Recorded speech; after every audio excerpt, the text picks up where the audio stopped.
इसका उद्देश्य स्पष्ट है कि जो कोरोना के संक्रमण के फैलाव की स्थिति है, जो गति है, कोरोना पॉजिटिव पाए गए वहाँ तो हॉट स्पॉट के लिए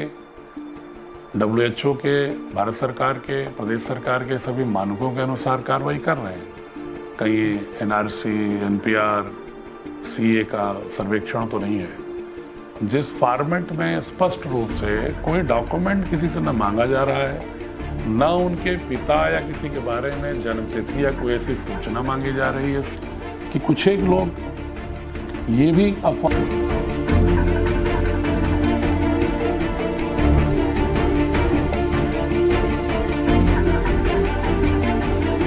मैं अपने सभी जनपदवासियों से ये भी निवेदन करना चाहता हूँ कि हमने जो डोर टू डोर सर्वेक्षण करा करके ये चिन्हित करने की कोशिश किया है कि प्रत्येक घर में कितने लोग हैं, कितने उसमें छोटे बच्चे हैं, कितने बुजुर्ग हैं,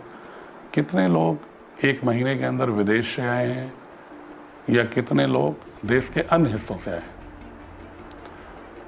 साथ ही वर्तमान में कितने लोग सर्दी, खांसी, बुखार या श्वास की समस्या से ग्रसित हैं। इसका उद्देश्य स्पष्ट है कि जो कोरोना के संक्रमण के फैलाव की स्थिति है, जो गति है, उसको कैसे हम उसके रथ को थामें, रोकें और कैसे हम इत्मीनान करें कि उस संबंधित क्षेत्र में कोरोना का संक्रमण नहीं है। इसलिए हमने मुबारकपुर में, चकसिकटी में, जहाँ पर 6 लोग कोरोना पॉजिटिव पाए गए वहाँ तो हॉट स्पॉट के लिए WHO के, भारत सरकार के, प्रदेश सरकार के सभी मानकों के अनुसार कार्रवाई कर रहे हैं। लेकिन इस जनपद के अन्य क्षेत्रों में डोर टू डोर सैंपल करा के हम कोशिश ये करना चाहते हैं कि लोगों को उपचार की आवश्यकता है तो उपचार मिल जाए, और अगर हल्की भी संदिग्धता है तो हम उसको सैंपल करा के परिणाम तक पहुँचें, ताकि नेगेटिव होने पर हम एक सार्वजनिक रूप से प्रसन्नता व्यक्त कर सकें कि हमारा ये क्षेत्र लॉकडाउन की वजह से, पारस्परिक अनुशासन की वजह से कोरोना मुक्त है। इसमें बहुत सारे हमारे जो इस्लामिक फेथ के साथी हैं, उनको कभी कभी कुछ लोग ये बताने की कोशिश करते हैं कि यह अप्रत्यक्ष रूप से कहीं NRC, NPR, CA का सर्वेक्षण तो नहीं है। उनसे मैं बहुत विनम्रता से आग्रह करूंगा कि कोशिश हमने की है कि सभी धर्मगुरुओं को और महत्वपूर्ण लोगों को फॉर्मेट दिखा दिया जाए, जिस फॉर्मेट में स्पष्ट रूप से कोई डॉक्यूमेंट किसी से न मांगा जा रहा है, न उनके पिता या किसी के बारे में जन्मतिथि या कोई ऐसी सूचना मांगी जा रही है। सिर्फ एक साधारण सूचना है कि घर में आपके कोई बाहर से 1 महीने के अंदर तो नहीं आया, चाहे वो विदेश से या देश के अन्य हिस्से से, या कोई व्यक्ति खांसी, बुखार, सर्दी और श्वास की समस्या से ग्रसित तो नहीं है। मात्र इतनी सूचना आपके स्वास्थ्य के लिए, आपके परिवार के स्वास्थ्य के लिए, क्षेत्र के स्वास्थ्य के लिए, जनपद के स्वास्थ्य के लिए, कोरोना के संक्रमण के फैलाव को रोकने की दृष्टि से किया गया है। इसलिए अगर कोई व्यक्ति के दिमाग में कोई भी आशंका हो तो मैं उससे चाहूँगा कि पहले फॉर्मेट देखें, और फॉर्मेट के कंटेंट देखने पर आप खुद संतुष्ट हो जाएंगे और किसी के पास आपको जाने की जरूरत ही नहीं होगी। इसलिए मेरा सभी से बहुत ही विनम्रतापूर्वक आग्रह है कि इस कोरोना के संक्रमण को रोकने की हमारी जो कोशिश है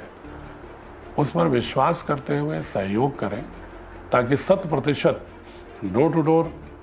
सर्वेक्षण उन क्षेत्रों का जहां पर सघन आबादी है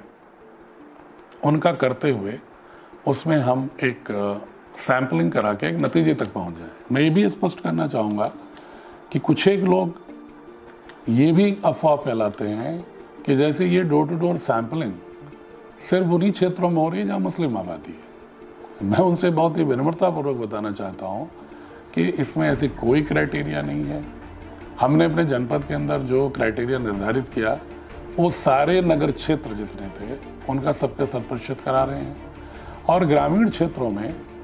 उन क्षेत्रों को जिन गाँवों में विदेश से या देश के अन्य हिस्सों से ज़्यादा लोग आए थे उनको प्राथमिकता से ले रहे हैं, और साथ ही उन बाज़ारों को प्राथमिकता से ले रहे हैं जो ग्रामीण क्षेत्र में तो हैं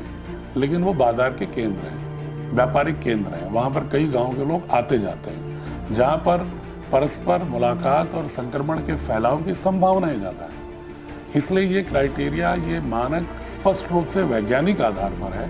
ये किसी जाति धर्म